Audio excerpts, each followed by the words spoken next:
naman pasok ngayon eh. Holiday. Assignment kasi po. Hala, Marjorie ganito pala katindi mag-aral, kahit may kausap walang pakialam. Hello mga kababayan, isang mapagpalang araw at gabi sa lahat. Saang dako man kayo ng mundo naroon naway nasa mabuti kayong kalagayan. Magbigay tayo ng maiksing reaction video, sa upload sa channel ni PB Love, habang nag-uusap sila Kuya Tutoy at Irene, si Marjorie na may nagsusulat at nag-aaral. Na kahit wala silang pasok ay ginagawa niya ng advance ang mga dapat gawin katulad ng assignment nila sa school. At maraming napahanga kay Marjorie, dahil napakasipag niyang mag-aral. Kaya hindi nakakapagtaka na laging may honor kahit isang transfer student lang siya.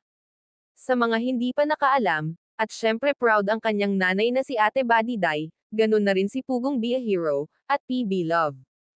Super proud talaga sila, dahil hindi sila binigo ni Marjorie. At napakabait na bata niya, pag kinausap kahit busy sa pagsusulat nakangiti pa rin pag sumasagot siya kay Kuya Tutoy.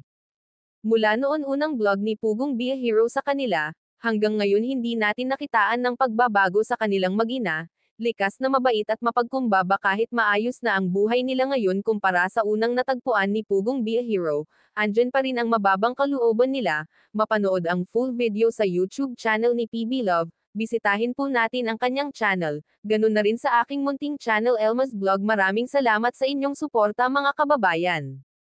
God bless us.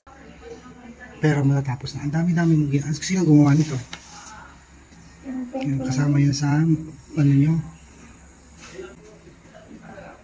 Huwag mo sayangin yung oportunidad na binigay sa'yo ni ma'am. Ikaw, kumaring Irene, bakit wala kang module? Nag-antay po yung hindi pa pinasa. Kasi nabisilin ako, mamaya tingnan ko. Mga kababayan, thank you po sa panonood sa channel mga Kibilang. Huwag niyo pong kakalimutan mag-subscribe. Huwag niyo pong skip yung mga commercial para po mas maraming matulungan na channel ng Kibilang. Maraming salamat po sa lahat ng viewers.